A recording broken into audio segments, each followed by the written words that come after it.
Welcome to Total Spray Droplet Management. Previously, we discussed the importance of managing droplets while in the tank, through the air, and on the target, as well as the agronomic reasons and risks associated with spray applications. Now, we will learn about droplet sizes, how they are measured, and the impact they make.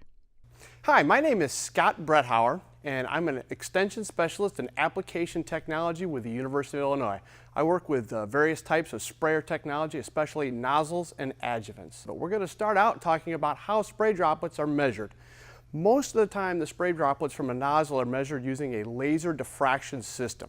Sounds really complicated, and it actually is, but in simplest terms, we spray through a laser. Every time that laser beam is hit by a droplet, the droplet diffracts the light, and the system measures how much that light was diffracted.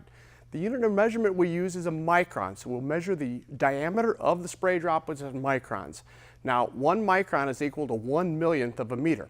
For most people, it's pretty hard to conceptualize how big that is, so an easy reference point is 100 microns. 100 microns is the diameter of the human hair.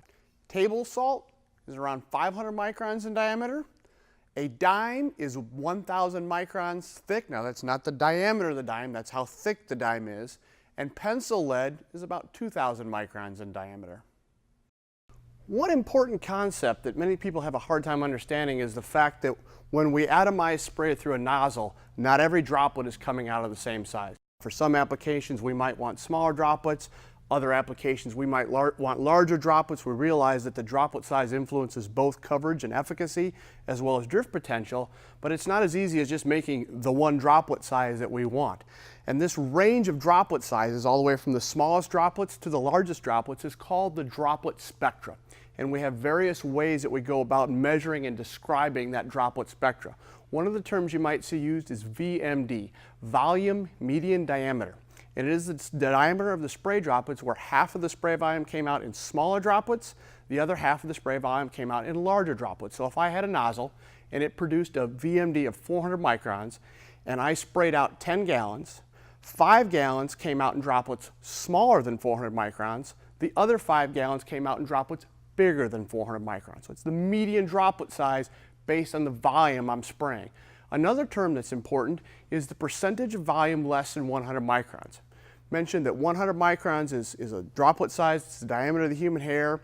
It's very small. It becomes difficult at this point to see them. It's also the diameter at which we become especially concerned about drift. Besides the numerical descriptions of the droplet spectra, there is also the ASABE Droplet Spectra Classification System. ASABE is the American Society of Agricultural and Biological Engineers, and the classification system is a way of simplifying all these droplet measurements and giving you a single classification. So extremely fine, very fine, fine, medium, coarse, very coarse, extremely coarse, and ultra coarse are the different droplet spectra categories that would be assigned by this classification system. So obviously extremely fine is a very small droplet spectra, whereas ultra coarse is a very large droplet spectra. What is the ideal droplet spectra for your application? That depends on a lot of factors. What is the product or products that you will be applying? What is the target, the pest target, and what is the targeted plant?